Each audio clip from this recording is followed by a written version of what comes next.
93, everybody. This is Qesheth again. Been a while, but I've been pretty busy. I had a bunch of stuff come up, so I haven't been able to do much. My last talk was on the I Ching. I hope anybody enjoyed it. And again, if you haven't checked out my talks on the major arcana of the tarot, I would recommend those because they'll give you a really good basis in Kabbalah and astrology. When I had finished my last talk, I had talked about maybe doing a class on Hermetic astrology. And it took me a long time, but I'm back. I'm going to give it a shot. Now, this will not be a course in astrology. This will be about Thelemic astrology. We'll be pointing out certain things that Thelemites need to know. I really want to start out with one point. If you are on the spiritual journey, you need to make sure you have pulled your birth chart. This is a picture of the heavens at the time of your birth. And these planets that were in the heavens at the time of your birth have very heavy influences on your life. So if you have not, then at least calculate your birth chart or go online to a source like Cafe Astrology. They have free birth charts. You'll just need your name, the date of your birth, and the place of your birth. And you can get a birth chart. They'll also offer an interpretation, but do not read that. Just get a copy of your birth chart. It's very important for your spiritual journey to better to understand yourself. Know thyself has been the great maxim of all great mystery schools. During this talk, I'll just be discussing Thelemic astrology, and I'll be primarily paying attention to the cadent houses, which are your weaknesses and strengths, because this talk is all about when best to invoke your holy guardian angel. What is the holy guardian angel? Well, this was a term coined by Crowley because he couldn't think of a better term to describe it. It's been described as many things like the ball, the inner sun, your consciousness, your divine consciousness, the Agagatis. So many names have been used. I call it the Tao within us. It is the essential eternal spark that informs us and gives us life. And yet we are unaware of it because our day-to-day lives, our false ego, our false ideas have clouded our connection to communication with our highest self, which is, in this talk we'll be talking about, is the holy guardian angel. Anyway, again, 93, do what thou wilt should be the whole of the law. This talk will be basically based on tropical astrology, which uses the earth as the center of the wheel. This is a zodiacal wheel. The outer line is the horizon. This inner line here is the ecliptic, the path of the sun and the planets. And again, the center would be the earth. So this is the heavens that would surround the earth. The heavens will be visible at the time of your birth. So this would be a birth chart, okay? The difference with the tropical zodiac, it is geocentric, where Sidereal, or the Vedic system, has the sun in the system. And both systems can be used, but for a birth chart, I find the tropical system to be best. The problem with the tropical system is it's subject to the progression of the equinoxes. The progression of the equinoxes is a phenomenon caused by the wobbling of the earth. And as it wobbles, the lines, the longitude latitude lines change, okay, over time. So every 26,000 years, you do a full cycle which is the universal cycle. But about every 22 to 2,500 years, the sun rises in a new constellation. In the past, we came from Taurus, where you saw the imagery of the bull, Aries, Pisces, the Piscean age with Christianity and the patriarchal religions. And now uh, the sign rising in the east on the spring equinox is Aquarius. The tropical system is based on the four seasons. And the wheel for the tropical season starts in Aries, the spring equinox. Uh, the zodiacal wheel also divides infinity into the cross and circle, which is the division of infinity, is what we do every day anyway. In order to function within a vast chaotic universe within infinity, we divide it up into days, moments, events, thoughts, etc. Okay, the zodiacal wheel is a circle of 360 degrees, as all circles are, that is divided further into 12 decans, 12 houses, each with 30 degrees apiece. Okay? Uh, and each one of the decans, each 10th degree of the decan, is ruled by a planet. So you have a primary ruler of a house and planetary rulers for each decan, which are also represented by the small cards of the tarot. The stars are indicators. They are not governors of destiny. So again, we talked about the two equinoxes, where the equator and the ecliptic cross. East is the rising, west is descending. So when we look at your chart, we will be looking at the sign, which is called the ascendant, that was rising over the horizon at the time of your birth. This is the most important house on your chart. Your ascendant sign or house is the person you will be in this life, your personality, who you will be in this life. Your sun is your spiritual consciousness, and your moon is your unconsciousness. And we'll talk about too how to harmonize these to find your fortune and the best house and time to invoke your holy guardian angel.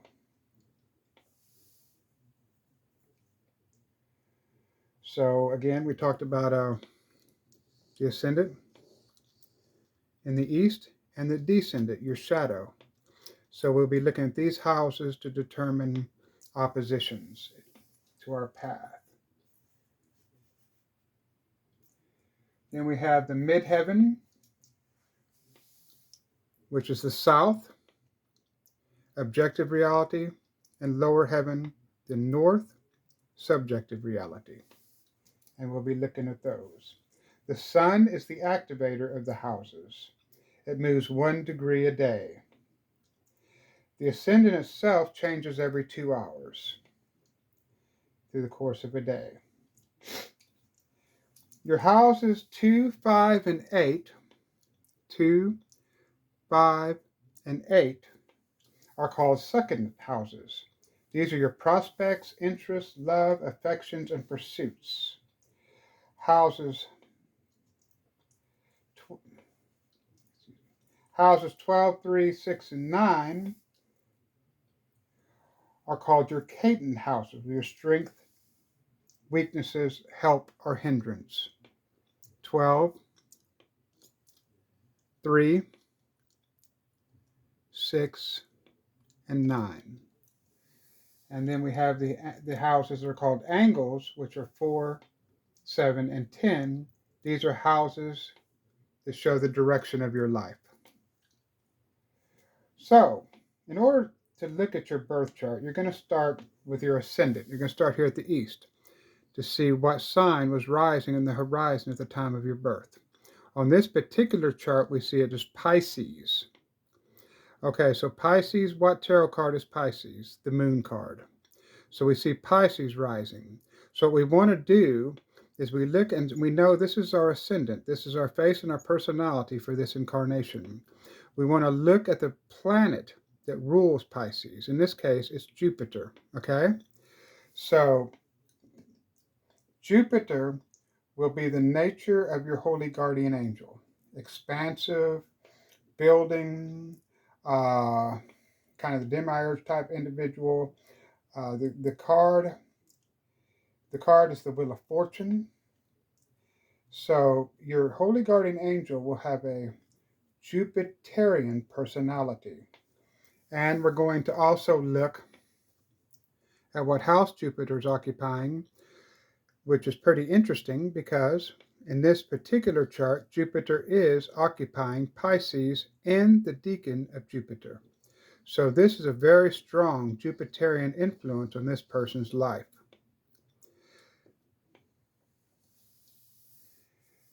And again, Jupiter is the ruling planet of this chart.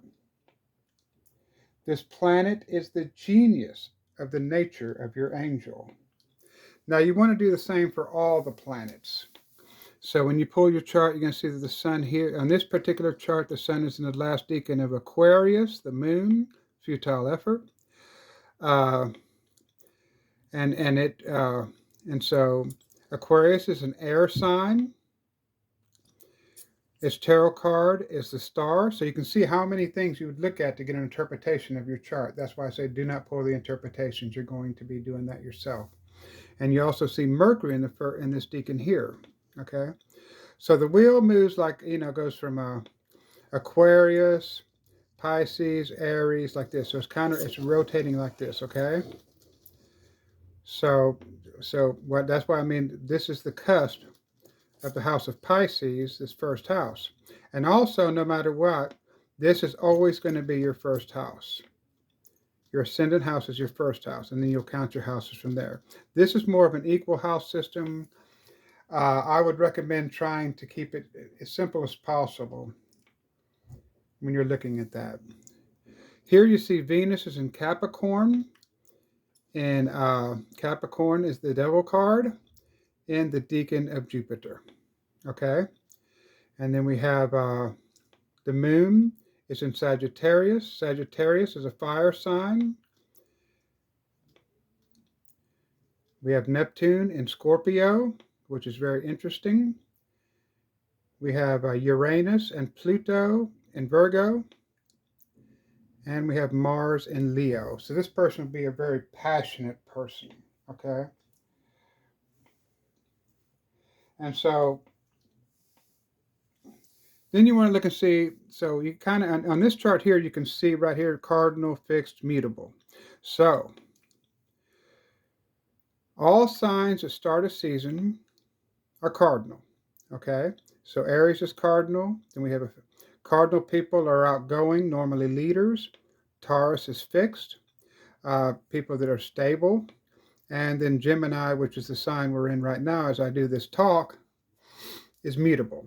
These people are more flexible, more changeable. And then there's again cardinal to Cancer, fixed, mutable. So you want to count how many fixed signs and how many mutable signs you have and how many cardinal signs you have. This is going to give you a lot on your personality. Are you a leader? Are you a more stable follower? Or are you just flexible? And so in this particular chart, so we have here, we have a mutable sign, which is Pisces, the last sign of winter. So we have that mutable sign. We have 2 mutable signs with planets in them. And then we have 3, 4 mutable sign, 4. So this person's pretty changeable. And then we have a fixed sign here, 1, 2. Now, normally I don't pay much attention to the outer planets. The most important planets on your chart are going to be the 7 planets. The planets represent what? aspects of your personality. The houses represent areas of your life where they will manifest, okay? So going back again, so now cardinals, I want to look at kind of cardinals. So how many planets does this particular person have in cardinal signs? Capricorn's a cardinal sign, is the first sign of winter. Uh, Not too many. So this person is going to be more of a fixed person, meaning a more stable person. And then you can look at the elements themselves, the earth, air, fire, and water. Okay. So Pisces is water. And then we have Scorpio is water. And we have we have two in water signs. Air signs, we have three. So this is going to be a very communicative person. Three there. And none Libra. So no Gemini. So this person here has a pretty good uh, assortment of signs. A lot of it is air signs, which has to do with communication. And then we want to look at, so we got looked at cardinal, and then fixed signs are like Leo. So we got one. Did I already do fixed signs? One. Yeah, I did two.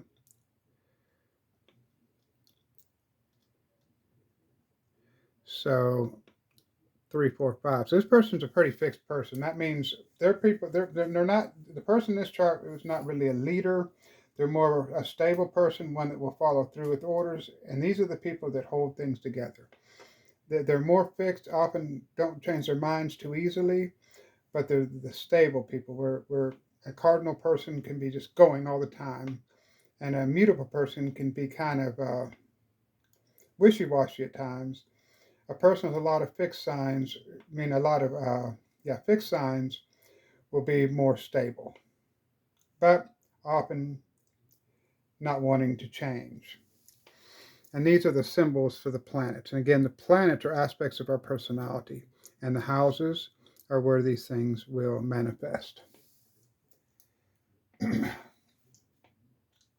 you also want to look for patterns on your chart. Now, I talked about the midheaven and the lower heaven. This person has most of their planets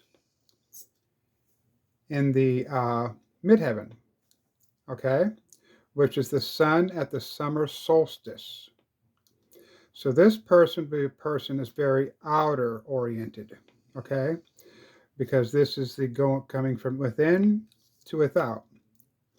Not so many planets in the lower heaven, which would be going from without to within. So this person's most of their work is going to be done in the outer world, okay?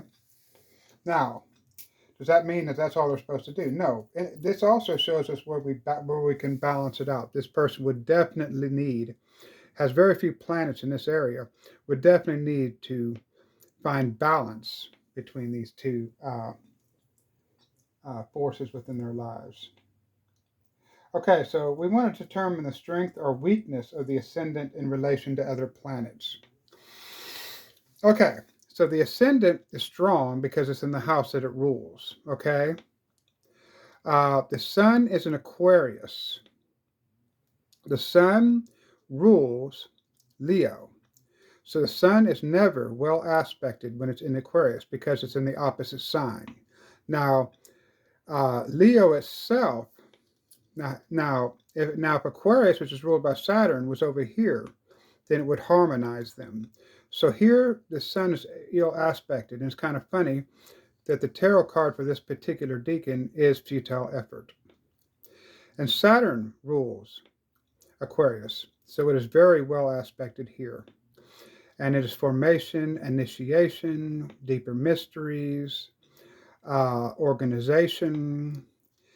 And then we also have Mercury in Aquarius, in the first decan of Mercury, and the decan of Venus. Okay, so Mercury is not necessarily well aspected here.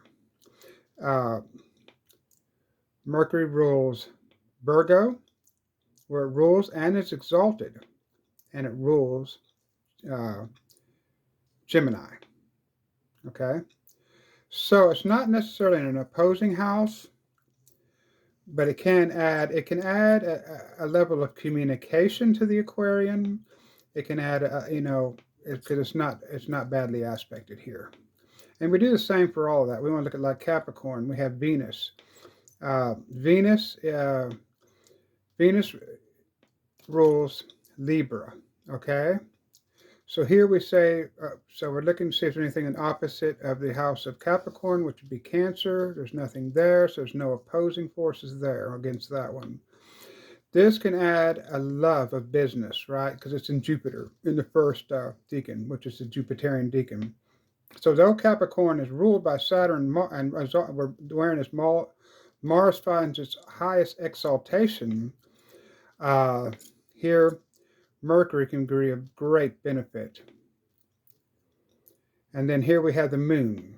Now we have the moon, which rules Cancer in Sagittarius and is exalted in Taurus. Sagittarius is a mutable fire sign, and opposite is Gemini. But here the moon is the window, or the unconscious is the reflect that reflects the powers of all the planets in your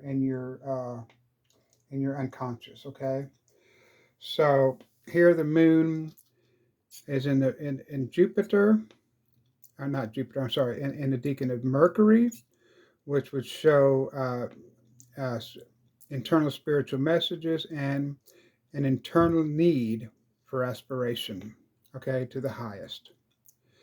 I won't talk about the outer planets as much, Neptune, Uranus, and Pluto, because they're more universal. They affect entire generations, because Uranus stays in a sign for 84 years, Neptune for 164 years, and Pluto for 248 years. So entire generations. Like you'll pull your sign, and anybody born within this time period will have these same planets in the same places, because that's how long it takes them. These numbers here outside are how long it takes for it to make a full rotation. And Saturn takes 29 years, and you've heard of Saturn return. So like every 29 years, Saturn will return to the house, to the place it was at your birth, right? And that will bring back old issues or anything that might have happened during that time will spring back up in your life. Okay, they were Saturnian initiation, form building, structure. Okay, and I'm hoping you're understanding this. Okay, and the next thing you'll need to do is find your north, and south nodes. Okay, and I did not put them on this chart, but the north node uh, on this particular person's chart, which is this is the north node and this is the south node. These are places where the moon crosses the ecliptic. The north node is where you'll find wisdom. The south is where you can serve the outer world. So the north node of this particular individual was in Gemini. And so you want to think about Gemini being the lover's card, union with the highest, love and union. And so the north node is where you'll find spiritual wisdom. So the north node would normally be here. And the south node was actually on this particular person's chart was in Sagittarius. So Sagittarius, again, is the archer. The card is art in the Crowley deck.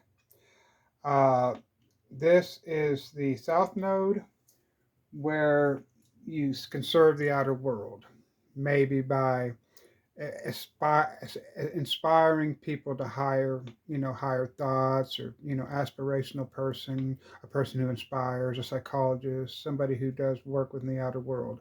So your south node will always represent, and this again is a symbol for the south node, will represent where you can serve in the outer world. Plus, it can be a detriment.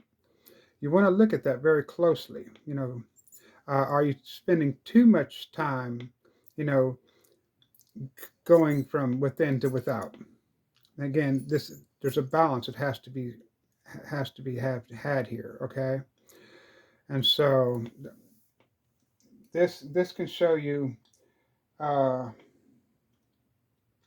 this can kind of show you where you can find wisdom, where you can serve the world, and is it something that's detrimental? Because you want to look at the planets and see if they're in harmony with one another. Okay, because and that's why the study of the chart is so important, because you need to know the elements. Like Gemini is an air sign. The tarot card is the lovers. So you go into that, and then you come up with these different interpretations by looking at the sign. This is a mutable sign, meaning it's changeable. It's the last sign of a season. Mutable, it's an air sign. Its tarot card is the lovers. So you put all these different things together to determine uh, where you would receive spiritual wisdom. And the same thing with the South Node. The South Node would tell you the exact same thing. Okay, you would look at like, okay, so if the South Node here is in Sagittarius, it's a mutable fire, which is a changeable fire. Okay, it's ruled by Jupiter. Okay, so Jupiter is the ruler of Sagittarius. And that's pretty interesting because Jupiter is a watery planet. Okay, so its influence of structure and form building and direction give the Aquarian a lot to work for. So you're putting all these things together, and plus the card here, which is it's mutable, and in the small cards of the tarot, uh, that's 8, 9, and 10s. Okay, so you have 8, 9. So that's the 9 of Wands, right? Because it's a fire sign. And then you would look at it like that. 9 is a self-perpetuating number. So it may be something that you get stuck in, right? And the next thing you want to look at is your descendant, which is the 7th house. And that determines where your double or shadow works for good or detriment. Okay, so we look up here at the 7th house. We're going to look at the cusp. Remember, the wheel is turning this way, like this. So the cusp of the 7th house is here. Okay, so here is Virgo, right? Okay, so it's moving from Pisces to Aries, okay, and around like that. So on the cusp of the 7th house, which would be the cusp of the 7th house here, is Virgo, okay? So this is called your descendant. This is the West. This determines where your double or shadow works for good or detriment, okay? And so in that 7th house, you have Pluto and Uranus, which is interesting because Uranus is now the ruler of Aquarius. So this Aquarian, he found his shadow would work well in communication, and so and Pluto is kind of just a cold. I don't even know if it's classified as a planet anymore, but Pluto has to do with just really the outer dark mysteries. So, and again, you want to look at the deacons too, because here this deacon is ruled by the sun, and this one here by Venus. And so, this is where you find your Ka double, and how it can work for you or against you, depending on how well aspected it is. Neither one of these planets are in opposition to any planet over here, but you would just want to look at every little thing there. But Pluto is like deep wisdom and deep knowledge, esoteric knowledge. Okay, the next thing we want to do when you look at your chart, and I wanted to go over something real quick. I wanted to go over the houses. So, the first house in your chart, regardless of what sign it is, because you'll have your ascendant, your rising, right? And so, is your rising signs coming up? This is your first house. Your first house always has to do with physicality, yourself, your personality, and early childhood. Your second house would always have to do with your possessions, earnings, abilities, self-esteem, value system, and how you make money. And it's always going to be Taurus-like, regardless of what sign it's in, okay? Oh, I'm sorry. This is second house. I'm pointing at the wrong one. And this one is actually Aries, so it's still going to be Taurus-like because it still has to do with your possessions. The third house always has to do with knowledge, siblings, environment, and where you think, okay? The fourth house is always going to have to do with home and family. And I'm just summarizing this up real quick. The fifth house, creativity, fun, romance, risk, children, investments, okay? And so in this chart, it's Cancer. And then number 6, personal responsibilities, health, service, trade, or devotion. There.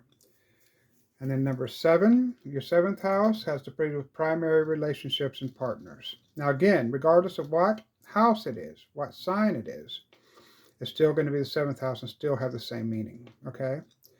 Your 8th house has to do with joint resources, sex, death, and rebirth. Your 9th house, social areas, higher education, philosophy, religion, law, and travel. Your 10th house will always have to have a reputation, career, social responsibilities, and what to think of you, aspirations, spiritual aspirations, and so forth. Your 11th house will have to do with friends, hopes, future, direction, social contributions, spiritual groups. And your 12th house, your subconscious, your privacy, past karma, soul meetings, and retreat, okay? So that's kind of the meaning of the houses.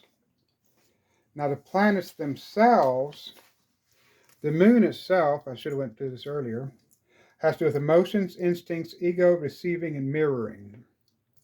Mercury, mind, communication, knowledge, and learning. Venus, relationships, love, beauty, expression, life, and art. And of course, we talked about the sun as self-integration, wholeness, spirit, radiation, life. Mars, which was down here on this chart, has to do with power, energy, physiology, drive, libido, will. And this person having Leo, and then Saturn, there'd be a little bit of conflict in this person because in the decan of Saturn, but they'd have a tremendous sexual libido.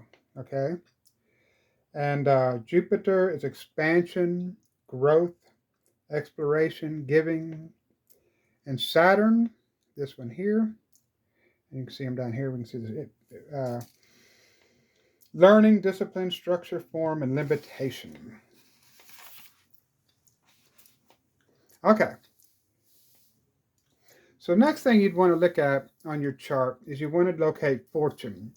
Fortune is a circle and a cross on your chart, okay? And this reveals by sign and house where your holy guardian angel might be invoked. So to actually find your fortune, and here it's in Sagittarius, you would start here. Okay.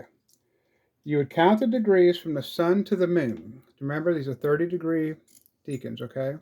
From the sun to the moon. And then you would go to your ascendant and count the same degrees. And that ended up here, okay? That is the part of your fortune. That is the part of your good luck, your good fortune, your like I said, the sign and house where your holy guardian angel might be invoked. So here we have Sagittarius. Sagittarius is ruled by Jupiter. So we have a harmony between the ascendant, which is ruled by Jupiter, and Sagittarius, which is also ruled by Jupiter. So the holy guardian angel of this particular person is going to be very Jupiterian. And this person will be very Jupiterian, okay? And now let's look at your ninth house. So these are the, what did I say? The Caton houses. The ninth house determines the appearance of your holy guardian angel, okay? So in this particular chart, your best invocation would be during the time, right, that the sun was in Scorpio. this person would be best to invoke. Now, what is the planet there? Neptune. Neptune is a very watery sign. It is the deep esoteric signs. Uh, it's one of those. It's a very deep planet. This person having Neptune and Scorpio could be, be a little bit of a sexual deviant, or vice versa. But Neptune represents the deeper mysteries, and so the person. Now, this chart's just a made up chart, but this particular person would want to invoke their holy guard, do an invocation to their holy guardian angel while the sun was in Scorpio. Okay, and so Scorpio is the rules from uh, I'm sorry, September 21st. Is that right? October 21st. No, I'll think about it. I know, but it's my mind goes blank sometimes, and I'm trying to think about where that. But yeah, it is the sign of October, and so an invocation to your holy guardian angel would be best done while the sun was in, using a Jupiterian type of ritual. So, and that type is like bhakti yoga, let's say. I would use bhakti yoga and maybe some sexual symbolism to go with the Neptune uh, Scorpio. Okay? And it's driving me crazy because I know my signs. I'm just having trouble remembering uh, my dates right now. But anyway, that's one of the important things. Here you're looking at the descendant to see how your shadow is working for the good or detriment of your being. Here, the ninth house, you're looking at the house. The house is the appearance of your holy guardian angel. And then you want to look at your third house, which is also a cadent house, to determine your evil genius, meaning where you may find opposition in your invocation, okay, of your holy guardian angel, and any planets in this particular sign, which would be Taurus. So the person here may be materiality, because Taurus is a fixed Earth sign. Materiality might be their problem, right? So maybe that would be something, part of their evil genius, that would oppose their work. So again, the third sign is your evil genius. Your descendant is your shadow. House number 9 is the house for the appearance of your holy guardian angel. Again, you're part of fortune. Let me go back to my notes here. Is where the HGA might be invoked. Okay. Also, when you pull up your birth chart, you're going to see a bunch of lines. I don't know if you can see this real good. See all these lines moving back and forth? Okay. These are called aspects. The aspects of the planets to one another. And the bottom left, you will see the various relationships the planets have to one another, whether they be a conjunction, an opposition, a trine, a square, okay, a sextile, semi-square, a quinticunx. We're not even going to talk about these. We're going to talk about the 4 primary ones. The conjunction, which is the strongest aspects of planets. So, and that happens from 0 to 10 degrees. Again, if we're looking at this, and we can see that we may have here a conjunction between Saturn and Mercury, which is really going to strengthen those, but it's just barely there. It's within 10 degrees. Some people would say within 5 degrees. And here within Pluto and Uranus. So, and then, so, I have my notes here.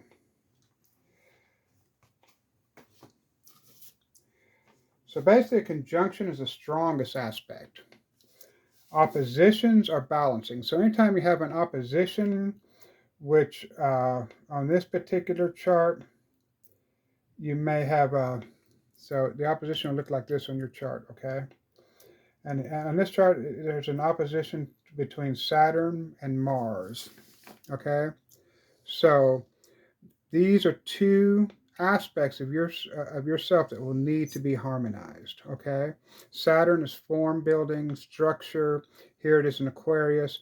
Mars is fire, libido, and movement. These two would have to be equilibrized in your life. I'm just trying to give you a basic overview of this. You'll need to go ahead and pull your own chart and do some more studies for some deeper understanding of what I'm talking about today. I just want to give you an overall, okay? And then you see trines, okay, which are well-developed skills. So this is anything at 120 degrees. So any planet, okay, so when I talk about a trine, uh, any planet that is within 120 degrees. So at this one, it's Neptune and the ascendant. So Neptune and the ascendant are about 120 degrees. So this is a very well-developed skill. Again, you're talking about Scorpio and you're talking about Pisces, both water signs. Scorpio fixed water, Pisces mutable water, the last sign of winter. Neptune being the deeper mysteries and the structure building and generosity of Jupiter. So his personality is well developed in that. And then you have squares. Now that's what you really want to look at, the squares in your chart. And again, if you look at this, it shows, how the planets are all aspected in this chart. It shows the squares and the oppositions. And this is what you want to pull when you look at your chart. Because it's going to be a study, a lifelong study. Your chart will be a lifelong study. Okay, so, and squares are tensions, challenges. And these are something you really want to look at. And these are 90 degrees. So remember, 30, 60, 90. So on squares in this one, we would be like Mars and Neptune. Let me see where I'm at here. So we had Mars, and let's say Neptune. You can see it's a 90-degree angle. So we have a tension there, okay, between the outgoing and the deeper mysteries of Neptune, the watery mysteries of Neptune. I see where I'm going at? And so they're 90 degrees, 120 degrees, 180, and 10 degrees. You want to look at all of these sextiles and semi-sextiles. I really don't pay much attention, and that's why I'm also not going into the outer planets too much, because they are generational. But one thing that's really important to know, that if you have an outer planet like Saturn, Uranus, Neptune, or Pluto that is in conjunct with your moon, your ascendant, I'm sorry, your sun, your ascendant, or your moon, then that's called an outer gateway, and that will need to be looked at. Not everybody has these. This particular chart does not, but if it does, it's called an outer gateway, and it has a doorway to outer dimensions.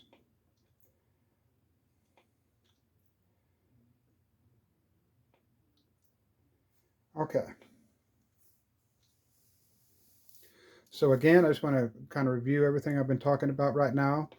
First thing you're going to want to do is see how many fire signs you have, how many earth signs you have, and the air and water signs. This is going to tell you a lot about your personality. How many cardinal signs, how many fixed signs, how many mutable signs. And like I talked about, tropical zodiac, the tropical zodiac is based on the seasons.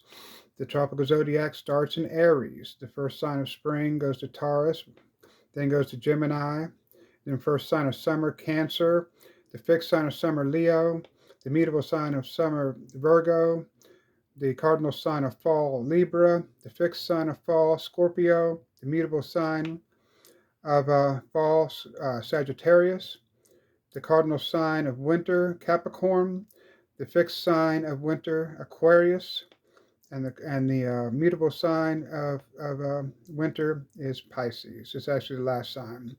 The cards for these, of course, is the Emperor, the Hierophant, Lovers,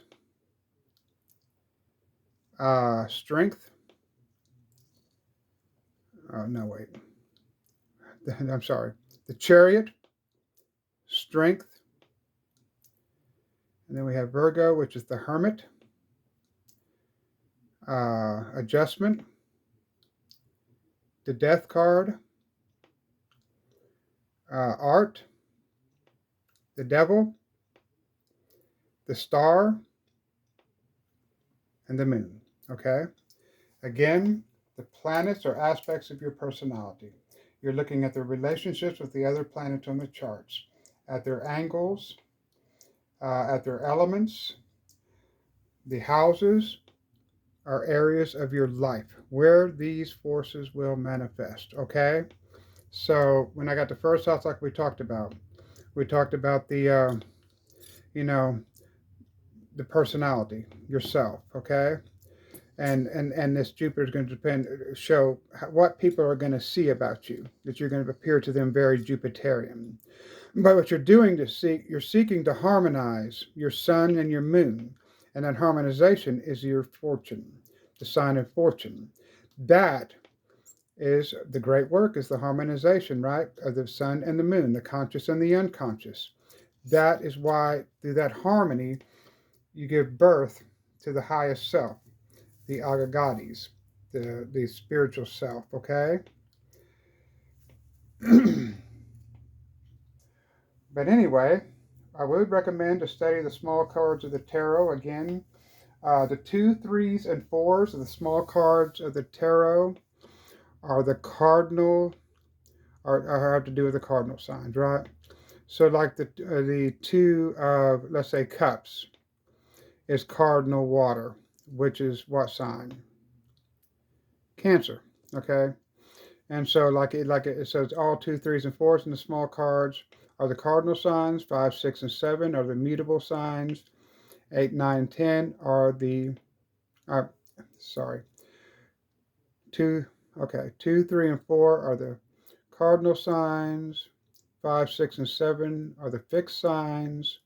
7, 8, and 9 are the mutable signs. And again, cardinal people are outgoing, fixed people are more stable, and mutable people are very changeable.